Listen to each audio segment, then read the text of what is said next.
صحیح بخاری حدیث نمبر 13۔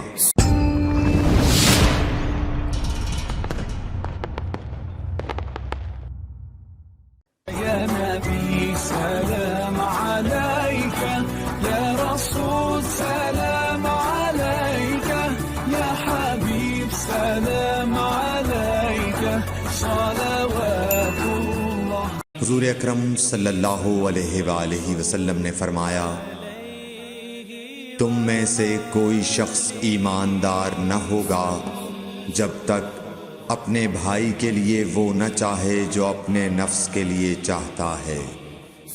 صحیح بخاری حدیث نمبر 13۔ يا نبي سلام عليك، يا رسول سلام